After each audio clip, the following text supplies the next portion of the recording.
Deputy Speaker Thomas Tayebwa Wakusibwa Emyaka Essatu. Njagala otambuze video eno nze ngenda ddukuwa. Deputy Speaker amyuka Anita Amongo mu Parliament Wakusibwa Emyaka Essatu. Kakadde kamu n'ekitundu osobola ofuna poloti mu Jolo Quality Properties. Gwe ssebo banya batulaba. Kuba ennamba eri awo wansi ate obeere nga weefunira ettaka. Njagala nnyo buli lunaku mwongere okusabira Kyagulanyi n'omwebaza nti singa teyatuzuukusa oba oli awo twandibadde bino ebintu tetubimanyi. Gavumenti eno ba regime eno ekoze omulimu munene nnyo okweka bannayuganda ssemateeka era nkikkiriza nti a huge number of people abali mu kkomera eruzira bangi baliyo lwa nsonga emisango gye baakola bambi baali tebagimanyi. Olunaku lw'ejjo Thomas Tayebwa yabadde mu district ye Mubende. But before him going to Mubende, a few weeks ago, Balamu Barugahari yali e Mubende n'akuŋŋaanya group y'abavubuka abagambibwa okuba aba NRM, aba NUP. N'abagamba bakyuke badde mu NRM n'abaako ne kyabasuubiza. Abavubuka awo kigambibwa nti Balamu yadduka nga talina yadde n'ekikumi kyabawadde. Era twalaba clips zavaayo ne bagamba ffe tuzeemu NUP, NRM basirusiru. Olunaku lw'ejjo Thomas Tayebwa yabadde Mubende gye yasinkanidde groups zino n'amaliriza nga buli omu amuwadde $15,000. Nagambye agenda kusibwa emyaka esatu. Ngenda kuwa ensonga lwaki bagenda musiba. Yamaliriza abawadde $15,000. Gwe ssebo bannya bandaba okusinzira ku ssemateeka w'eggwanga Uganda. Okusinzira ku ssemateeka w'eggwanga Uganda nkiddamu mu kye bayita Parliamentary Act. Ngenze ne mubikula ssemateeka. Parliamentary Elections Act. Ne mutinkula ne munoonyereza ne nnoonya article gye neetaaga, that is article emanyikibwanga article 84 eyogera ku kye bayita bribery. Gwe ssebo bannya bandaba ekikola omukulu Tayebwa kye yakoze kye bayita bribery. Article 87 of the Parliamentary Elections Act egamba etya ku bribery. Any person who either before or during an election with intent either directly or indirectly to influence another person to vote or to refrain from voting for any candidate gives or provides or causes to be given or provided any money, gift or other consideration to that other person commits the offense of bribery and is liable on conviction to a fine not exceeding 72 currency points or to imprisonment for a term not exceeding 3 years or both. Video najitandise nkugamba Thomas Tayebwa Wakusibwa emyaka esatu. Nkusomedde ssemateeka bagamba omuntu yenna mu kulonda oba nga tetunnagenda mu kulonda afuna ekinyegenyege ekiwa omuntu ekintu okumusikiriza okulonda oba okumulemesa obutalonda omuntu omu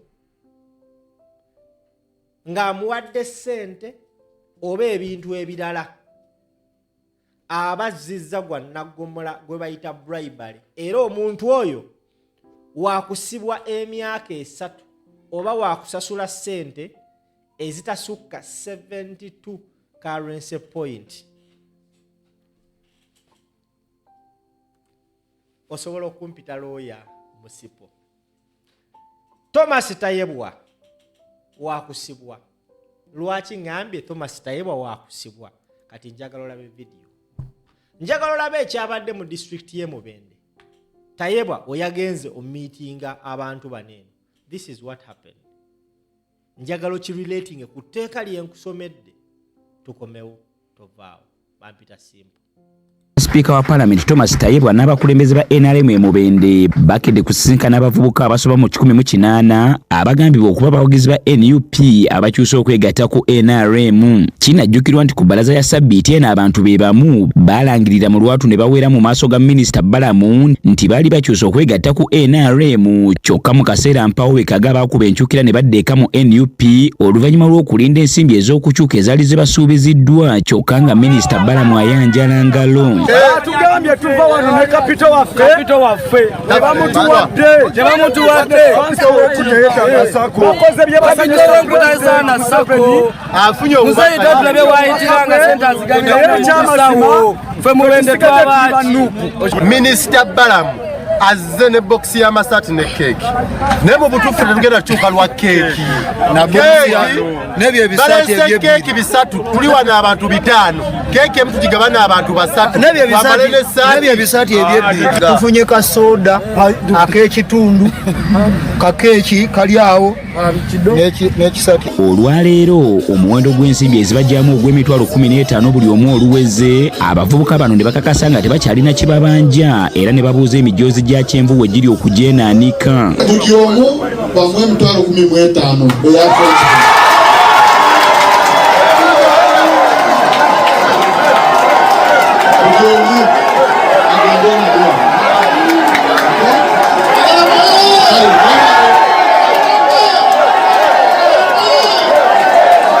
Bano kate essanyu ly'emitwalo 15 libamenye emitima era batandikiddewo okuwera nti alibajja ku kyenvu aliba mwana wa mwana. batuwadde akasente kaffe era tusiimye emitwalo 15 buli omwaka alinaffe abaana ba ghetto era kalulu muzeeyi olinako e Mubende. Olunaku olwaleero lubadde lwa njawulo era nsobola n'okwogera nga ntaddeko kamwenyumwenyu olw'ensonga sipiika tazze nga minisita bwe yajja, azzeewo n'ekyenjawulo ekyamazima kati tuli ba NRM.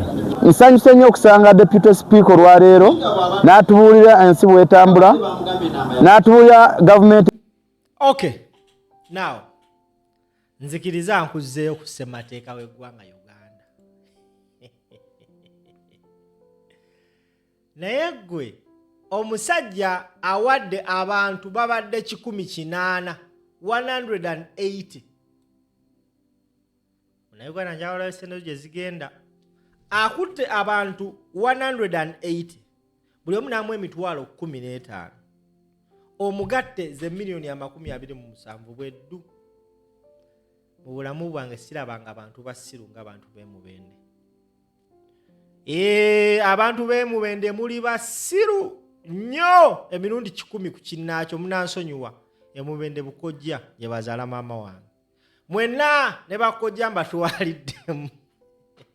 Bagamba mulya mambo ab'omu n'avumaganya ekika kyonna. Gwe ate akikoze sikunenya naye munnaye babavumizza. Emitwalo 15 times abantu 180, that is 27 million. Thomas Tayebwa zaabalekedde. Naye alese azize omusango ogwa bribery okusinzira ku ssemateeka w'eggwanga Uganda. Thomas Tayebwa ayina kuba mu kaduukulu okusavinga emyaka 3 singa twalina eggwanga eririna abakulembeze ab'ensa. Ekikolwa Tayebwa kyakoze abadde agulirira bawagizi kukyuka kudda mu NRM. Etteeka liri clearly stated any person who either before or during an election with intent either directly or indirectly to influence another person to give or to refrain from voting for any candidate gives or provides or causes to be given or provided any money or gift or other consideration to that other person commits the offense of bribery and is liable on conviction to a fine not exceeding 72 currency point or to imprisonment for a term not exceeding 3 years or both. Number 2, nebagamba, a person who receives any money, gift or other consideration under subsection A yensoso kusomera commits the offense under the subsection. Basebo ne banyabo tetwasoma mateeka naye kirungi gana amateeka gye gali ku internet. Bannayuganda mwewala okuzza emisango babakwate nga temumanyi. Of course Tayebwa tebajja mukwata newankubadde ng'omusango aguzizza, it is recorded on camera n'amawulire. Ekisinga okunnuma nti ne NBS yakutegulira erino eno wabula netakwotinga ssemateeka. Kyannaku nnyo. It is really absurd that all this is happening under the watch of the Attorney General, under the watch of the Chairperson Electoral Commission.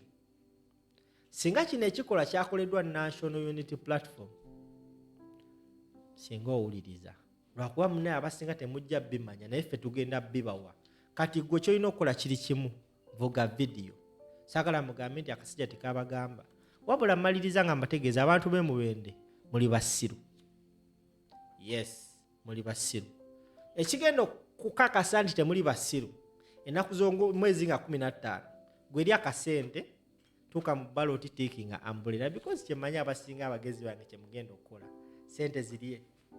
Nabagamba kasita nyambala akasuuti kano musubire ku bintu by'olugezigezi, mbadde nkootinga mateeka, osobola okumpita kanso musipo Jolo Quality Properties kakadde kamu n'ekitundu okutandika ofuna ettaka.